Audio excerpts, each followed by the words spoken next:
Hello everyone and welcome to another Feed Army video. My name is Emmanuel and today Google has updated the price attribute policies, and this is in line with the new tax import duties that the US has incorporated. Now the policy is updated to be globally, so this is not specifically for the US, but everybody has to comply with these new updates. So it is about the price attribute. If the price of your product changes based on the user's regional location, you need to join and use the regional pricing program where available.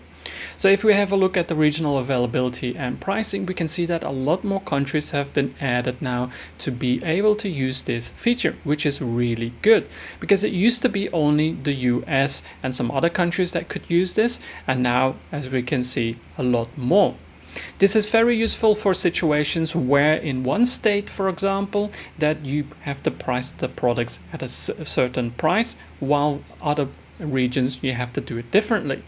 And this is very common, for example, if you're selling groceries. If you're buying apples from a farmer, in one location they might be more expensive, while in others they will be a little bit cheaper. And then if you want to price them at the same margin rate, then of course in one region it will be cheaper than another. And then you can do that with your warehouses, because if you, for example, have in Texas a warehouse for apples and then in LA another warehouse with apples, and then you can price them differently for those two regions, and that is very helpful. Also in cases like pharmaceuticals, you have to price them differently per state, so those are also required for those areas.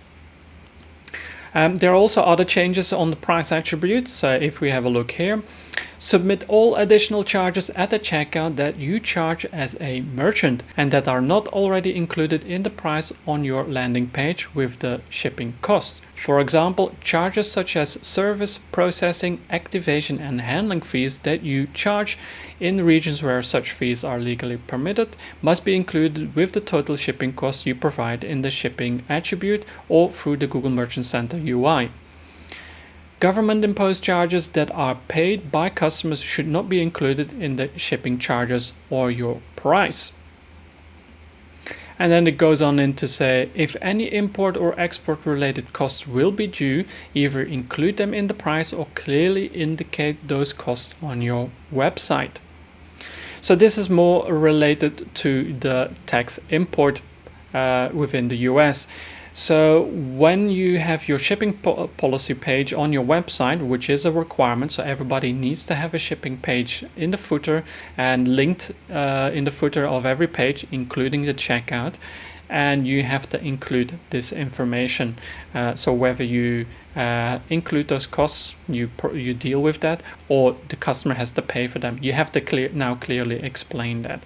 So this is very, very important.